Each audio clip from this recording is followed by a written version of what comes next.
Hey everyone, welcome back to the Stories That Shape Us. I'm your host, Brock Doty, and today's episode is one that hits close to home because I'm sitting down with my younger brother Mark on beautiful Granbury Lake in Texas. Mark's story is a story of resilience, growth, and going against the grain.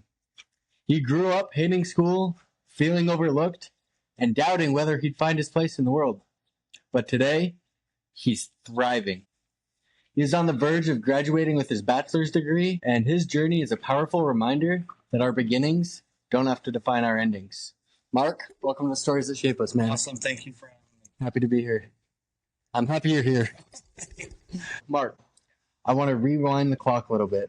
Let's go back to the very beginning, before the classrooms, homework, or even the grades that ever entered the picture. I think it's important for people to understand not just where you are today, but who you were before all of that. Sometimes the earliest chapters in our lives often give the most powerful insight to how we process the world around us and what shaped the mindset that we carried into school going forward. So let's start there. Those early preschool years. In my earlier years, I was always fidgeting with things, using my hands to play with things. And I was always constantly obsessed with monster trucks, cars, motors, and equipment and stuff. I was always obsessed with that. So I was constantly playing in the dirt, always doing that kind of stuff in my earlier years before school even started. What was your favorite toy that you had growing up? So I didn't really have a favorite toy growing up, but I always liked to play with the Tonka trucks and the excavator trucks and all that kind of stuff. I was always all over that stuff. I remember we had two really big Tonka trucks. We had a dump truck and a loader excavator. Yeah. And we'd go and play in the sandbox. Yep. Yeah. We would we would take those out and we would always go play in the sandbox. That was always my favorite thing to do. Just play with those Tonka trucks. What do you remember the most about your childhood before you started school? Oh man, I just remember always playing stuff. I would always be playing with cars, or I'd be playing with those Tonka trucks and whatnot. But yeah, basically just before I started school, I was just that's kind of mainly the core memories I have is just playing with those toys and just having fun, just normal little kid stuff. Absolutely. You were busy. I remember you were always either taking apart something or breaking something, and I would get so upset if you would break my toys. Yeah. Oh my gosh, I was a destructive little guy, wasn't I? You definitely were. I broke so many of your toys, and I would always be taking apart stuff. And I think I just like to tinker with my hand. I think I really liked how to see how things worked. I think that was my biggest thing. Is I really wanted to see how things worked. I wanted to have my brain kind of be challenged with that. It's constantly you want to play with my hands and stuff. Absolutely. All right. So now that you've painted a picture of who you were as a little kid, how you learned, how you saw the world, let's take a step into those early years of elementary school. You started your education in Great Falls, a much bigger town than Conrad. Yeah. It often had bigger classrooms and probably a lot more noise for you. For a kid who already didn't feel like the traditional school system was built for him, I can just imagine how that setting came with its own challenges and how problems may arise. Mm-hmm. Let's talk about those early years for you. What were they like, and how did they shape you as a student? Yeah, so when I was in elementary school, I was constantly in trouble. I was constantly getting sent down to the principal's office. It was always because I was rather fidgeting too much. I wasn't paying attention to class. I was being disruptive, and that was just kind of the main thing that was constantly reoccurring about myself. Is I couldn't stand class. I couldn't stand school. They would always want you to sit down, do your assignments, and listen to the teacher. And I didn't want any part of that. No, sir. So I was always, getting up, and I was always, disrupting the class and whatnot. And that continued basically all through K through sixth grade. I was just constantly in trouble. Couldn't wait for recess. I was always a big recess person. So it was a constant battle with me, the teachers, and mom. It was a constant battle. Oh, absolutely. I mean, you're a young boy. Like, what young boy wants to sit down and be quiet and listen? You're full of testosterone, full of energy. You wanted to be outside. You wanted to be playing with your trucks. You wanted to be doing things with your hand, not listening to a teacher talk in the classroom and write your ABCs and 1, 2, 3s. Yeah. I don't blame you one bit. Yeah. Did you feel like you were one that fit in with the classroom setting, or did you kind of feel like an outcast? I really didn't feel like I was too far out. There was certain areas that I definitely thrived in, like math, science, social studies, anything like that. I was really, really good at. I excelled in that. But one part I really struggled with was the language arts. Reading and writing was really kind of a challenge for me. It just bored me. I couldn't stand it. And so I would be put in kind of like these more special classes that were mainly meant for people who struggled with reading and writing. And I kind of felt that I was just starting to fall back. And that's where I started to feel kind of different. It's just like I'm in these kind of like more specialer classes for reading and writing. So it was a little bit difficult for me to kind of comprehend that and get used to that. What grade was that when you started feeling that you were kind of different? I think that was probably around second grade, third grade is when they started putting me in those special classes for reading and writing. And then it later turned into mathematics as well. It's just the special math classes, the special reading and writing classes. Yeah, that's when I kind of felt a little bit different. Interesting. Yeah, I couldn't relate. I always thought school was easy. For some people it is. For some people it's super easy. Like for you it was. It was really easy for you. All throughout school. I mean, grad school kicked my butt a little bit, writing papers all the time. But yeah, school has always been easy for me. So that's crazy that we can be in the same household, but have two different learning styles. And yeah. I'm not a hands-on learner. I'm a visual learner. Like, if I see it once, I can remember. I can do it. Yeah. That's the cool thing about you and I is just we're two totally different people. We really are. Literally. But I think that's the cool thing about us is that like you're a visual learner. I'm a physical learner. Absolutely. Yeah. Yeah. Awesome. So now let's talk outside of the classroom. Life doesn't stop, right? It Right. continues even outside the classroom. Mm-hmm. Even when school felt frustrating or overwhelming, you were still just a kid trying to make sense of the world around you. And a big part of that was the people that you ultimately surrounded yourself with, your circle of influence, your friends, and who you hung out with. Let's shift gears a little bit and talk about your circle of influence and how those years in Great Falls shaped you. The friends that you had, the things that you got into, and how those relationships may have impacted you in a way that you saw yourself back then that maybe you didn't realize back then, but now you do in your later years. Yeah, no, my friends, honestly, I really had some great friends back then. We would always go over to each other's houses and ride our bikes over and be like, you want to go play some Nerf guns? You want to go play some airsoft guns? Do you want to go ride bikes? You want to go to the dirt hills? We were constantly doing things, like constantly. And they were really great friends, and I had some ones that were really good influences on me and really good friends. And I had some ones that were, not so good. Like every kid has, That's every friend group. That's every friend group, right? So yeah, I've definitely had some good apples and bad apples in there. But man, we did have a really fun time playing around. And one place that we always played around was, if you remember, the dirt hills. Over by the soccer fields. Over by the soccer fields, yeah. So me and my friends, we would always go over there and we would ride our bikes down like these big dirt hills and jump our bikes and do stuff. And it was so much fun. And we would be building things with our hands. Making bike jumps or like just playing in the dirt like young boys would. Yeah, exactly. Oh my gosh, we'd come home with scrapes and bruises. And I even think one time a kid broke his arm playing King of the Hill. You remember that? Playing King of the Hill. And we pushed him off the dirt hill and he broke his arm. Oh, but the ambulance had came. Yeah. And the police ended up coming too because we were trespassing in a construction zone, I guess is what it was. Yeah. But we didn't know that at the time. We were just being boys playing in the dirt. Yeah, exactly. No, but that's basically what we did all the time. So do you remember that pond in the back of our house? We had a pond and then that muddy mess. Oh, yeah. Do you remember that? That was disgusting, and it stunk. Oh, it stunk so bad. There's a picture of you and one of your buddies growing up, and you guys are just covered head to toe in mud. Yeah, we were covered head to toe in mud because we were playing in it, just having a good old time in it. And we didn't care. We were kids. What'd Mom say when you came to the door like that? She's like, get out of the house. And she took the hose and sprayed us off. Yeah, that pond was fun. That was a fun pond, yeah. Were you trying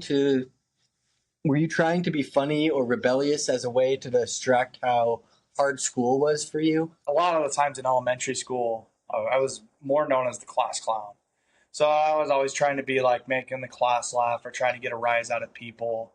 And then I would ultimately end up in the principal's office or just out in the hallway sitting there. So in a way, yeah, it was a distraction for me. And it was kind of an outlet too. It's just like, I'm so bored sitting in class and I don't want to be here. I'm just going to, do my own thing. And ultimately, I just ended up in the hallway or in the principal's office. And so, Again, can't relate. Was there any dumb or funny moments that still make you laugh to this day or that you can shake your head at? Oh, man, just about everything I did, honestly. Just kind of like, what really kind of just laugh and shake my head at is just how I would constantly get in trouble and then I would turn around and say, like, what? I wasn't doing anything. And like, well, obviously, yeah, I was doing something, So that's why I always just shake my head at. It's just kind of like the person who I was before. I just laugh and shake my head at. I'm like, you're just a dumb kid. Yep. I have a funny story. So I don't remember what grade I was in exactly. I was in elementary school. I want to say 4th grade. And it was picture day. And this girl came with really knee-high boots. And she had a little skirt on. And about that time is when I was introduced to the video game Grand Theft Auto. Probably not a game that a 4th grader should be playing, but I had buddies that had it and like, hey, don't tell Mom. But yeah, I told that girl that she looked like a hooker. Oh my gosh. And I got marched down to the principal's office so quick. Wow. Yeah. So yeah, you're a little young to know what that term is. Oh my gosh. Yeah. Do you have any stories like that? Oh man, no, I don't have anything like that. I was just constantly trying to get a rise out of the class and just like trying to be funny and it would end up just being dumb anyway. So. Oh yeah, like you said, young boys. Yeah, just young and dumb. So after years of feeling frustrated and maybe ready to give up on school entirely, our family decided to make a big shift, a big move that ultimately changed our trajectory in our school. We moved to Conrad to be closer to Grandpa Lyle. Yeah. Because he was getting older in his years. Mm-hmm.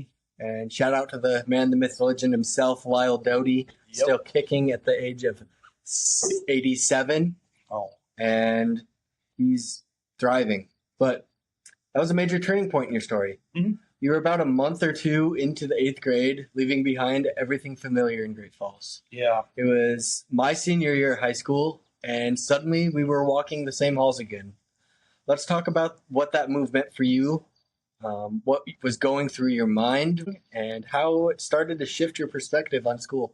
Yeah, so by the time I started 8th grade, I was so sick and tired of getting in trouble in school and just constantly being targeted. And you took a blame for a lot of stuff that you didn't do. I took the blame for a lot of stuff that didn't happen, and that was only because I had just done so much. You were a shit kid. Because I was a little asshole. Oh, I was a big asshole. But you've never been little. I've never been little. So I was just a jerk of a kid. And looking back on it, I really kind of was. But at the same time, I was kind of being targeted by other teachers, and just like people was just like, oh, what's Mark gonna do today? So I was just sick and tired of it. So I decided that I was just gonna make the change to go to Conrad. I was ready to start a new life. I was sick and tired of where I was. Making the change from Great Falls to Conrad was not an easy one. I remember being just, scared. I was like, man, I've never moved before. I don't even know what to expect. Am I going to make friends? Like, how am I going to do this? And honestly, moving to Conrad was such a great decision ultimately in the end. But I remember moving and making that transition into a different school. That was a really scary part for me. Why was Conrad such a great move for you? What?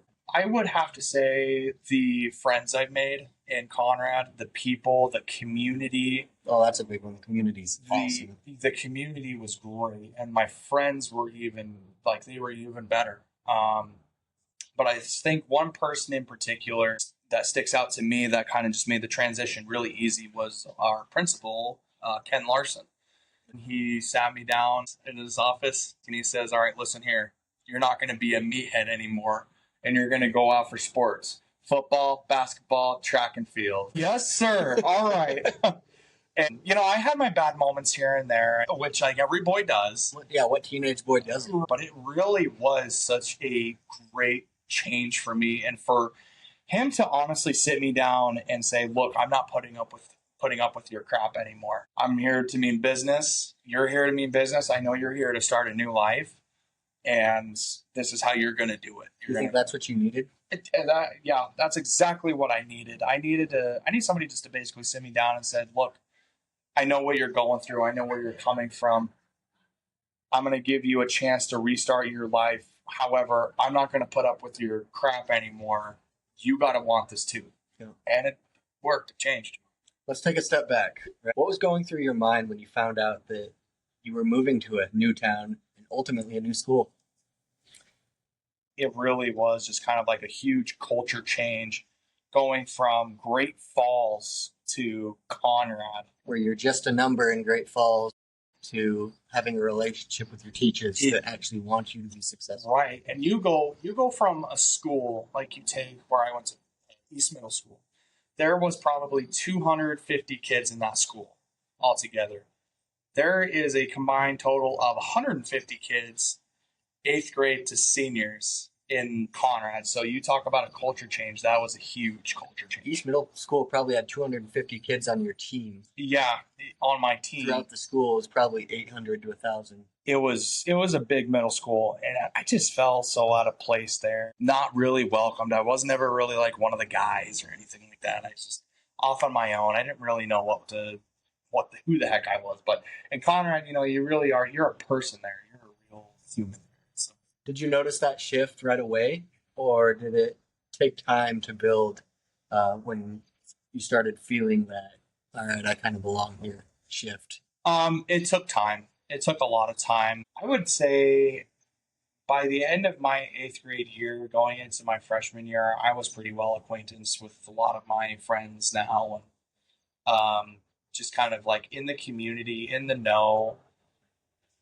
And yeah, it just definitely took some time to just make that huge change from Great Falls to Conrad, I would say. You talked before about Mr. Larson. Mm-hmm. What did he do that made such an impact on you? I know he sat you down and was a straight shooter from day one, but what ultimately did he do that made such an impact on your life?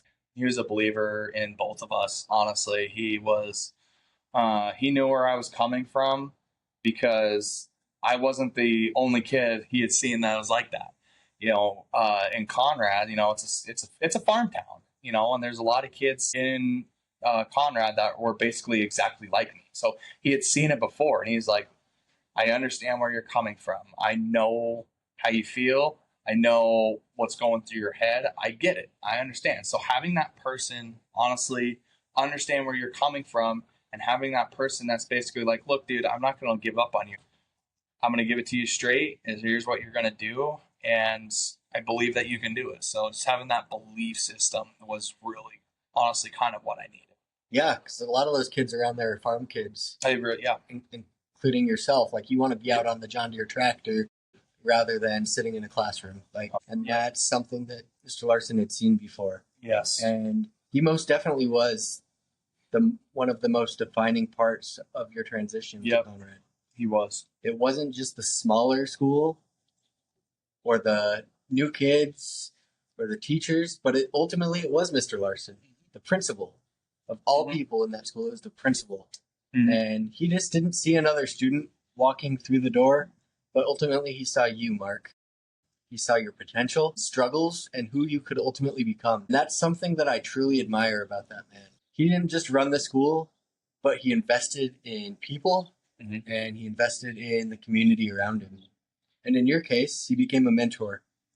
I remember in 8th grade, you guys had advisory class period, and Mr. Larson was your advisor. And so he was also an encourager and one of the first educators that truly believed in you. So let's talk a little bit more about Mr. Larson and dive into that relationship and what that looked like and how one person's belief started to change everything for you. Yeah.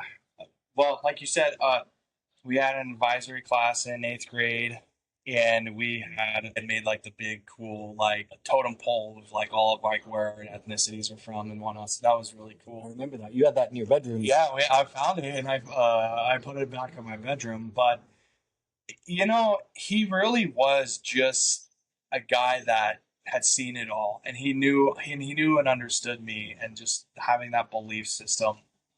And so we really did develop a really good relationship where like anytime like I would get in trouble, he'd just be like, Doty, what did I tell you? And I'm like, yeah, Mr. Larson, I understand. He just knew who I was, and we just made a really good like relationship with each other and like had a really good time with each other. One of my favorite memories of Mr. Larson is I was a senior in high school when dabbing was a thing. Like, remember the? Oh yeah, yep. And anyone that's not been in Conrad High School, you come down the stairs and then you come down another set of stairs, and there's the office right there, and that's where Mr. Larson and a couple teachers would stand watching during transition time. And I'd always just dab on the stairs, like, and then I'd point at him to do it, and he just would shake his head, like, "Nope, you're a meathead. Don't be doing that." Yeah. And then I'd go up and shake his hand and say, "One of these days, I'm going to get you to dab." And he's like, "It's a what?" I'm like, "It's called a dab." And he instantly thought marijuana dab, obviously. Oh yeah. We had a school assembly one day, and they called up all the teachers to get up and dance and do some signature dance. Mr. Grammer had his little finger that would dance. Mr. Morehouse shook his butt. And then ultimately Mr. Larson's turn, and he's pointed straight at me and said, "Brock Doty, this one's for you." And he hit the dab. And I felt like my life was complete at that point. I got Mr. Larson to dab. Oh my gosh, that's too funny. Yeah, Mr. Larson's an awesome man. He really is. Yeah. Was that the first time that someone in education believed in you? Yeah, that was the first time that somebody had actually believed in me in the education system. Honestly, it changed a lot. It really did. Just having the belief system there, that does change a lot. Someone saying you can do it instead of you can't do this. Yep. Yeah, exactly. Someone who's saying that, like, yeah, you know what, dude, you can do this. It's going to be hard, but you can do this. Instead of saying like, don't do that, Mark. It was a big game changer for sure. Oh, I bet. Yeah. I don't imagine. Yeah. How did that support shift your mindset about school and ultimately yourself? Well, in school particularly, it didn't really change a whole lot. I still really didn't like school. But in particular, for myself, it really did change a lot. It's just like, you know what? He's right. I can do it. I'm just doubting myself because so many other people have doubted me. I'm just doubting myself. Like, I'm not going to do it. I'm not going to do that. No, I'm not going to. And so, and when he's just like, you know what, you can do this. I was like, I can't do this. I'm being lazy. I'm just telling myself I don't want to do it, so I don't have to. You know what, I can do it. So it was a big change. If Mr. Larson was listening today to this podcast, what would you say to him? I would just say, thank you for believing in me. Thank you for just kind of like sitting me down and just, telling it to me straight from day one. And honestly, yeah, just thank you so much for being a huge key player in my life. So, yeah. I agree. I think he was a key player in both of our lives. Yeah, he believed in both of us, and he saw the potential in both of us. That man doesn't get enough credit for what he's done for our family and our transition that we had coming to Conrad. Absolutely. So once you settled into life in Conrad, something ultimately started to shift. You were no longer just trying to survive school, but you were starting to engage with it and step out of your comfort zone a little bit, whether it was through sports, clubs, or just showing up differently in a classroom where you weren't trying to be a meathead per se. You were actively trying to learn rather than disrupt people. That caused you to begin to find your footing. You had your support and a sense of belonging. Mm-hmm. And maybe for the first time, you started to believe in yourself because Mr. Larson believed in you. Let's talk about how high school became more than just a place for you to get involved, but ultimately to rewrite your own story. So after the move, what were some of the outlets, sports, clubs, friends that you had in Conrad? That's something that Mr. Larson said, like right away, you're going to get into sports. And so I did. I started playing football. I played basketball. I've never really played basketball before. I was never really any good on it, Big guy on the court doesn't really go well. But just having those after school activities really did help. And having them tie together with school was also a big help to kind of push me along. I remember a moment after we had implemented our new personalized learning program for Conrad, that I was actually falling behind in school really bad. And so I got sat down by the principal after Mr. Larson left, and then by the advisor at the time. And they basically said, like, look, Mark, you're so far behind. We don't know if you can push you to your sophomore year, and which also means that you will be ineligible for sports. So at that moment, I was just spiraling. It was a huge wake-up call, and it really did scare me. I was getting stressed out just doing homework and trying to get caught up as fast as I can and just constantly have that, like, you're going to get held back.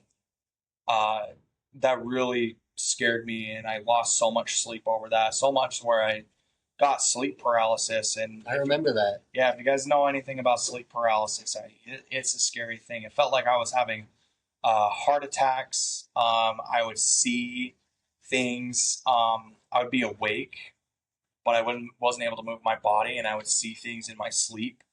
And so that really scared me. And so after that moment, I decided that, you know what, I need to quit messing around. I need to take this seriously. I need to start getting better grades in school. I need to start taking school seriously. I want to play football. I want to play basketball, and I want to go out for track and field. And so having those outlets and having those desires to like play and having like, I need these outlets. I need to go play football and I need to go do something really did help. What was your favorite sport? My favorite sport? Well, it definitely wasn't football and it wasn't basketball. Don't tell Grandpa that. Yeah, I know. Don't tell Grandpa that. Which comes as a shocker for some people like that. I don't like football, and being as big as I am, when I tell them I don't like football, their jaw hits the floor. So it's really funny to tell them that. But my favorite sport in high school was shot put. Talk to me a little bit about that. Oh man, it was, so I had no desire really to even like go out for track or field, but a couple of guys were like, nope, you're going out. I was like, well, all right, it doesn't hurt to try, I guess. And so I signed up for shot put and I signed up for discus, and it was so much fun just, doing the shot put and doing the discus. It was so much fun. And just having that track team support was really cool as well. It was so cool. And that ultimately got you into lifting. Right? And so that ultimately got me into lifting. And senior year of high school, I was first in the state for shot put, and I wanted to win state for shot put. So I was dedicated for winning state in shot put. So every night during track and field, me and my friends would break into the weight room and we would lift weights. And I fell in love with it. I fell in love with lifting weights, and it was such an outlet for me to basically disconnect my life from anything that was bothering me before to then lifting weights. And that's something that's carried over today, right? That is, that's something that's carried over today, and that's something I never stopped doing. How often do you lift? Every single day. Every single day. I've lifted every single day ever since my senior year shot put. That's why you're so small.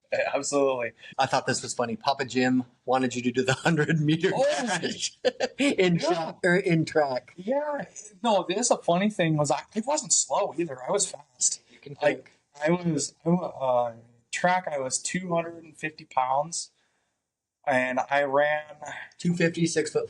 250, 6'4", and I was running. I think I was like low 12 seconds, high 11s. So I wasn't slow. I was actually pretty fast. I think the funniest part was during track we did the big man 4x4. Oh gosh! And so one of my friends ran with Skittles in his mouth. The fuckery that went on that.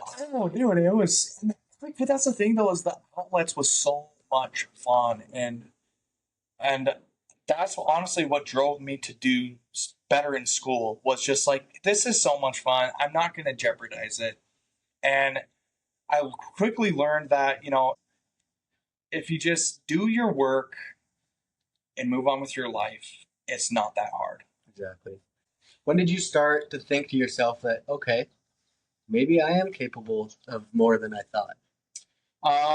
There was an English class. Believe it or not, it was an English class. That was your favorite? It was my favorite subject. Not really. And the teacher, Miss Goyette, she really did have a huge impact on me. Kind of forced me into like doing the work and whatnot. And so eventually she pulls me over to her desk, like motions me over, and she says, sit down, I want to show you something. And I thought I was in trouble. I had no idea what was going on. And she pulls up the grade book, and I was like, all right, oh boy, here we go. And she points to my name and scrolls over, and there's an A+ right next to my name. And I was like, son of a gun, I didn't know I could do that. A hot spit. A hot spit. So I got an A in that class, and it was like, holy cow, in an English class nonetheless. And so, what grade was that? That was, when was that? That had to have been freshman year, sophomore year. Yeah, it was sophomore year, and I was like, all right, I can do this. It's not that hard. And so,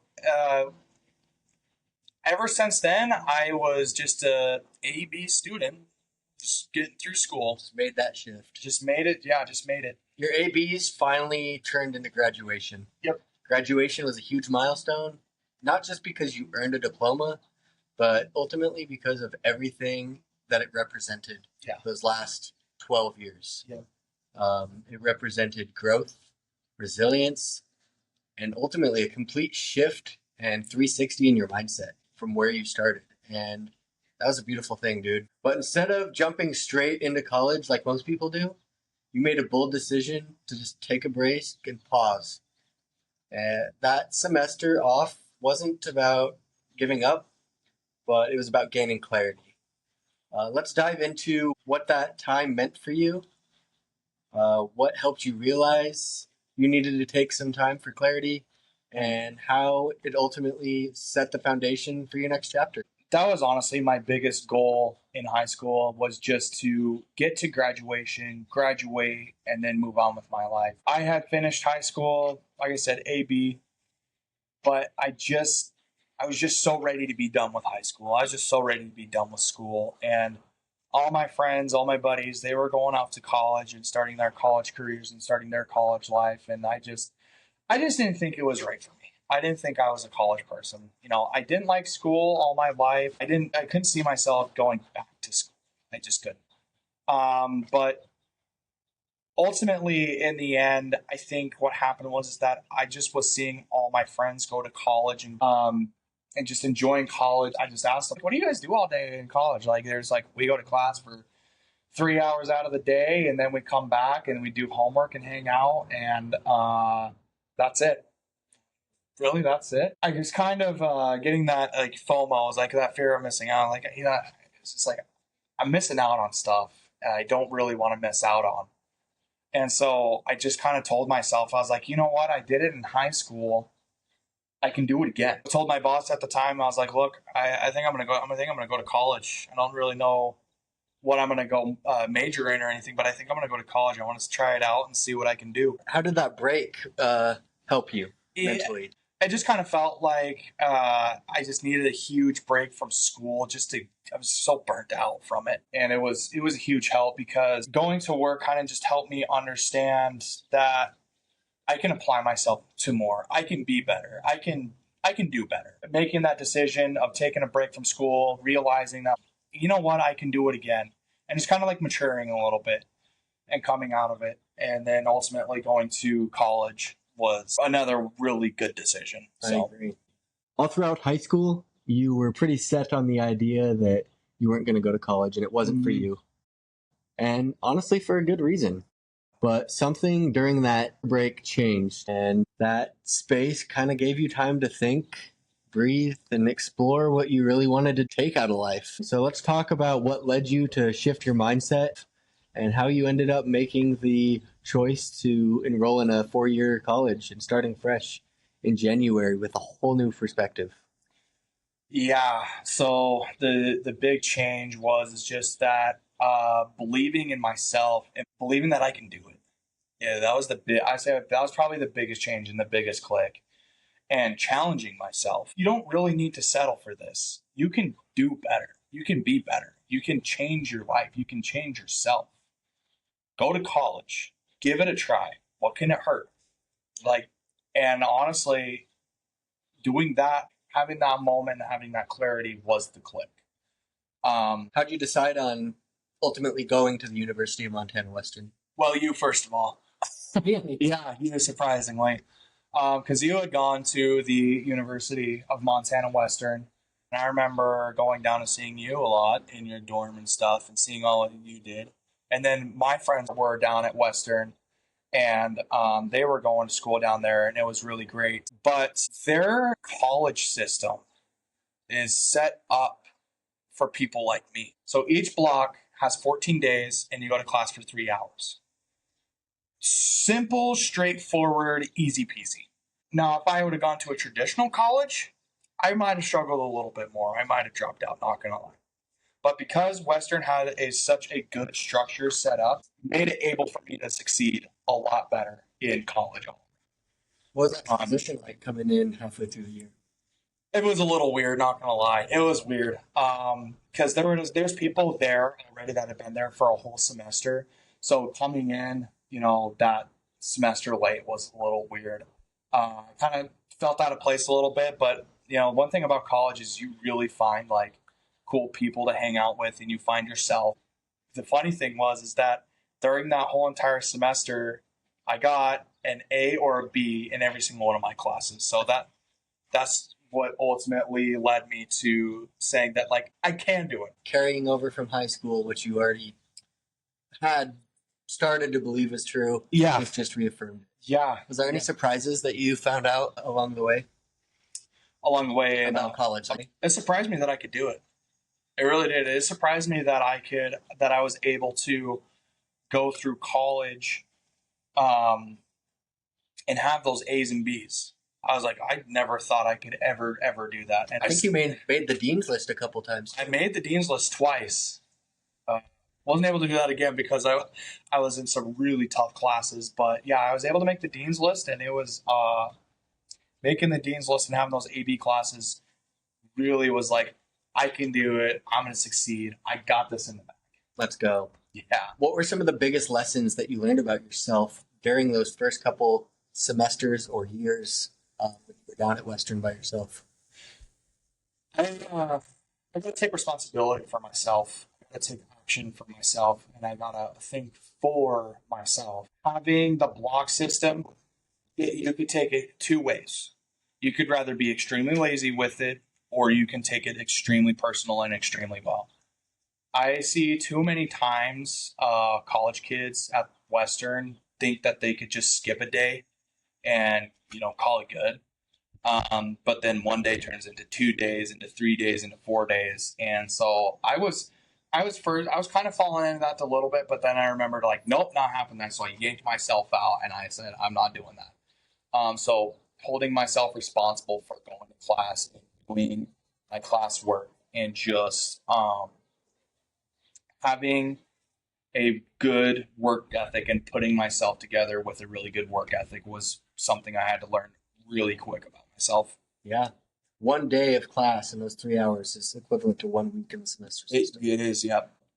Dude, you have come a long way Yeah. since your days in elementary school, even high school. You've been in a major leadership role on campus. Yep. You started as a resident assistant, an RA, helping manage a floor and being a support system for freshmen and other students. Mm-hmm. And now you've taken on the role of hall director, overseeing a team of RAs and really shaping the student experience on campus and in the residence halls. Yeah. Let's take a step back. What inspired you to take on these leadership roles? And how did your experience as an RA help you grow into being a hall director? I had heard about it. I went to this event called the Next Top RA, and it was like a program that one of the RAs had put on. And I thought to myself, I'll give it a try. I'll try it out. And I actually ended up winning the event, which was really cool. So they handed me a piece of paper to apply, and I just like, I don't really want to do it. I'm not into it. I just kind of pushed it aside for the moment, but it still kept it in the back of my head. One thing that really drew me in to be a RA was financially it helps you out. I was going through college, but I was always trying to think to myself, like, how can I make it, cheaper? How can I afford this more? And so a really cool benefit for Western offers if you're an RA is you get free room and you get free board. So you get free, which is basically the biggest cost, and then in college. And the only thing you had left to pay is tuition. So the financials was the number one part that really drew me in to being an RA. So I said, if I'm going to stay on campus, then I might as well be an RA. And I really want to, help like shape these people's lives a little bit better. And having my experiences and going through everything that I went through with going to college and like having my life that is something that I think that can really help. And another person that kind of just, kind of sealed the deal with me was my girlfriend, Caitlin. She really honestly kind of pushed me in the right direction. Hey, you should be an RA.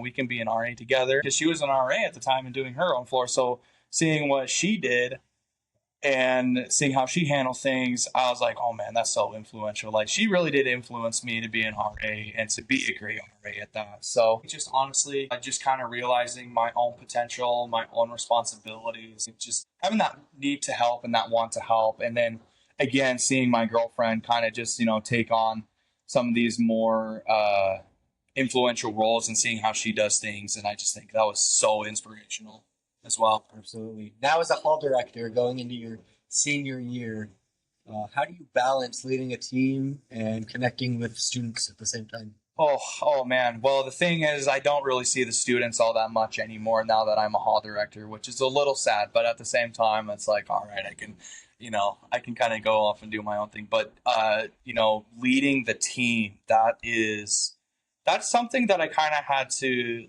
learn right away. Is to balance being not only a friend, but a team leader at the same time. And just constantly being there and pointing people in the right direction, having your team kind of rely on you and depend on you, and just kind of saying like, oh, you know what, Mark can do that. Mark's got that.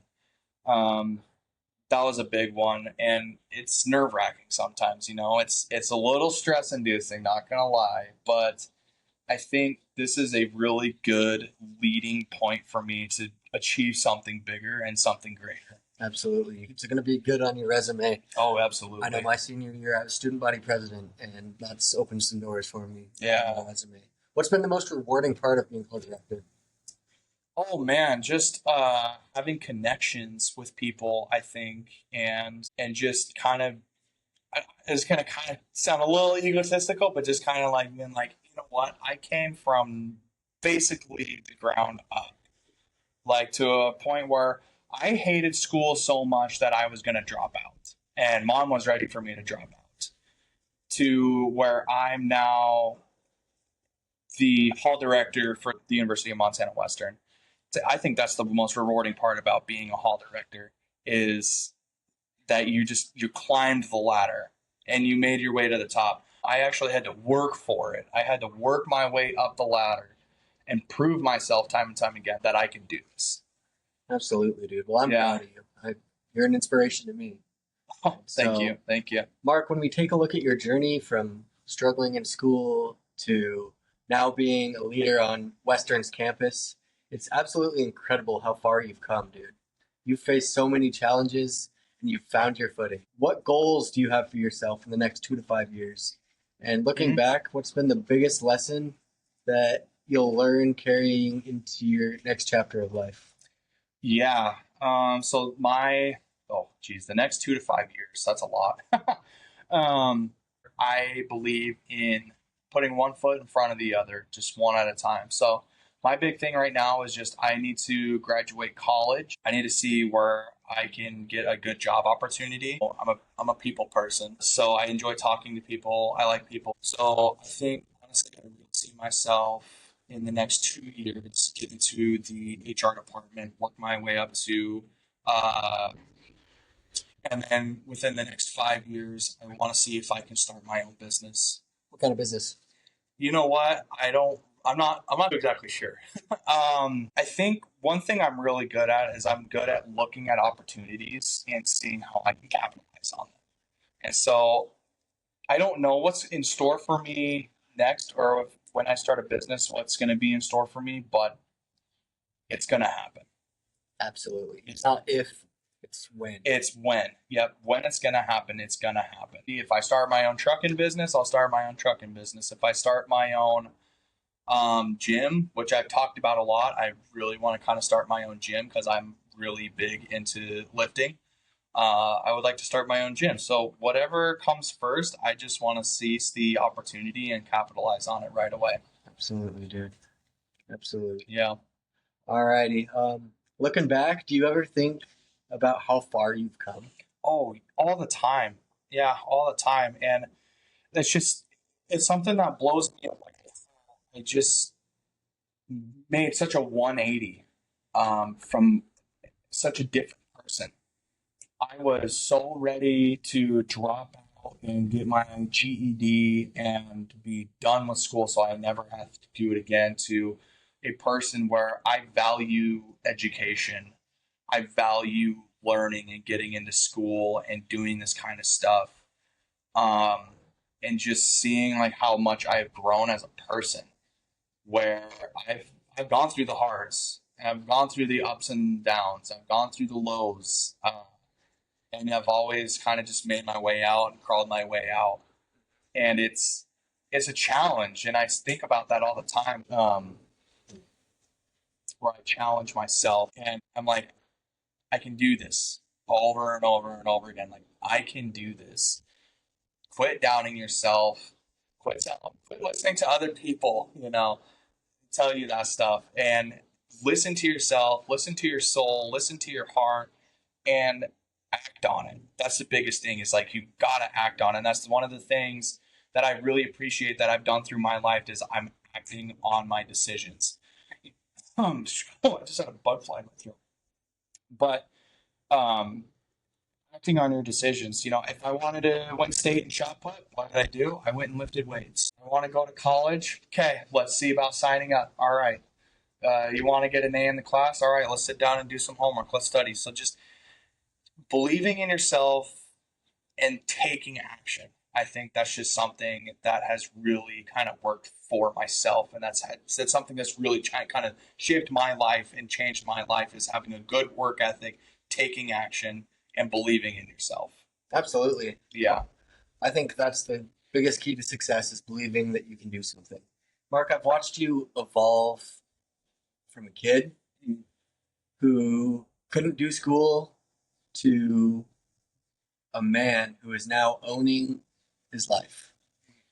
And it's honestly inspiring, like I said before. Like your growth that you've shown, not just in academics, but in the person that you are today, has been incredible to witness. You went from feeling like school wasn't for you to stepping into a leadership role, influencing others, and now Sounds like you're starting to find your purpose in life.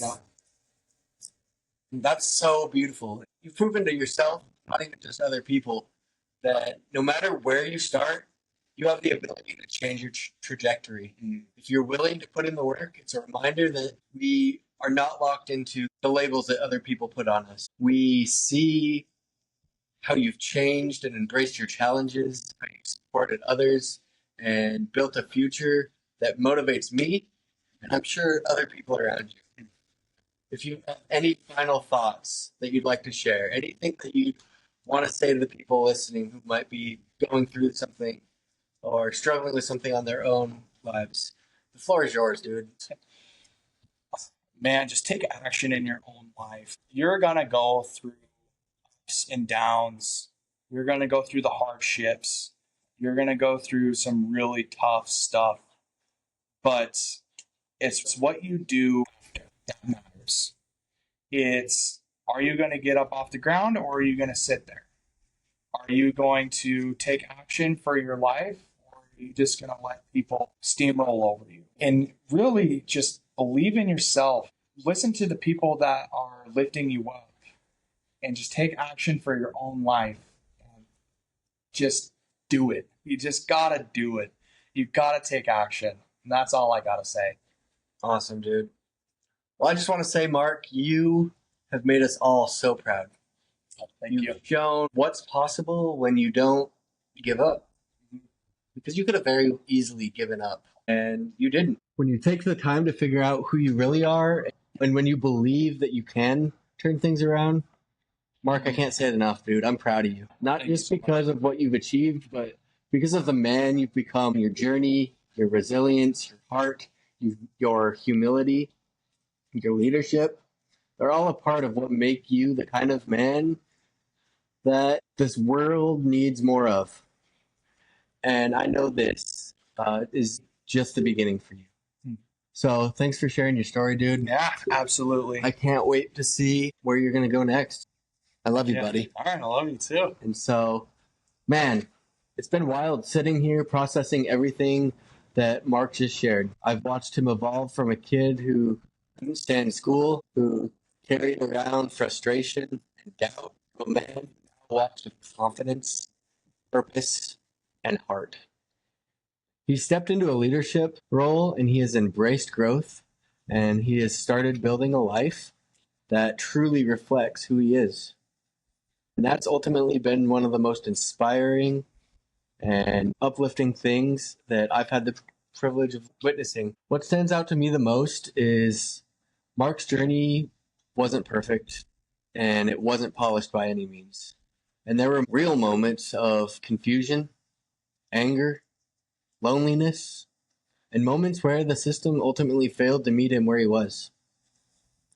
But what's beautiful is how some of those moments have shaped him into who he is now and how he's met others where they're at. And that's ultimately very rare. Mark's story is a reminder that people don't just wake up one day with it all figured out. Wouldn't you say that's true, Mark? I would say that is 100% true. Because growth doesn't happen in a straight line. Sometimes it takes detours, silence, sitting still, and even walking away for a little while, like you did taking a semester off, before you can ultimately find what's real for you. And that's okay. He didn't take the expected path, but he found his own path. And that, to me, is what success really looks like. To anyone listening right now who feels like school just isn't for them, or feels unseen, underestimated, or unsure about what comes next, please let this episode be a reminder to you that where you are today does not have to define where you are tomorrow. Sometimes all it takes is one person believing in you. So that person ultimately has to be you. Use Mark's story, because Mark's story should give you hope. Because if he can go from struggling in the back of class to leading and guiding others in the residence halls, then there's no limit to what you can do. You know, after sitting down with Mark and hearing everything that he's walked through, from frustration and self-doubt to growth and confidence, It's really made me think about how life often doesn't go the way we expect it to.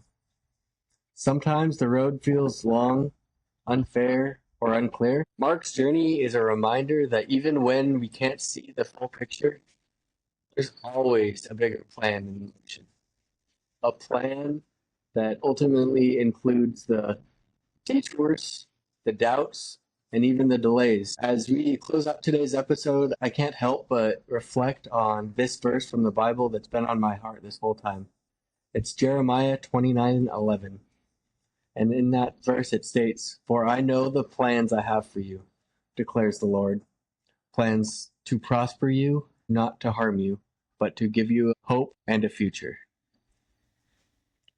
Mark's story is a living proof of when everything feels unclear, unfair, or even like it's stacked against you, God is still at work. There were several seasons where school felt like just a dread for him and a dead end. God never promised the path to be easy, but he has a plan, and sometimes that plan includes unexpected mentors, second chances, and new towns like Conrad. Sometimes it takes stepping away for a semester to hear God's voice and reset your direction. And sometimes it looks like stepping into a leadership role that you never saw yourself in, impacting others when continuing to grow yourself. Mark went from questioning his classroom worth to standing tall as a hall director on Montana Western's campus, shaping lives around him and leading by example. He has found his rhythm, he has found his voice, and most importantly, he has discovered that he wasn't disqualified. He was just being developed. So if you're listening today and you've ever felt like giving up on life, school, or work, just remember, this is just a chapter. God is still writing your story. His plans to give you hope and a future do not stop. Keep walking, keep showing up, and because your story is just like Mark's, it has purpose. Just maybe your biggest setback is a setup for what God is building. As I wrap up today's episode, I want to take a moment to honor my brother, Mark, for his resilience, his honesty, and the way that he just continues to grow in quiet confidence and strength. Watching him become the man that he is today has been one of my greatest joys of life. From barely surviving in school to now shaping lives on college campuses around him, his life is a full circle moment, and I know his story will continue to impact many people. If this episode resonated with you, I want you to share it with a friend, a family member, or just someone that you feel might be in the middle of their own turning point. You never know whose life story might be impacted by Mark's. Next week's guest is someone who's living proof that sometimes the most unexpected turns lead to the most meaningful places. From his East Coast roots to moving out west for school, his story is one of transformation, and you'll hear how he has led the life that he never saw coming. It's a great reminder that the roads that we least expect often take us on paths and places that matter the most. Trust me, you won't want to miss this one. This has been The Stories That Shape Us. Join us each week for real stories, real growth, and real impact. Thanks for listening. I'll see you next time.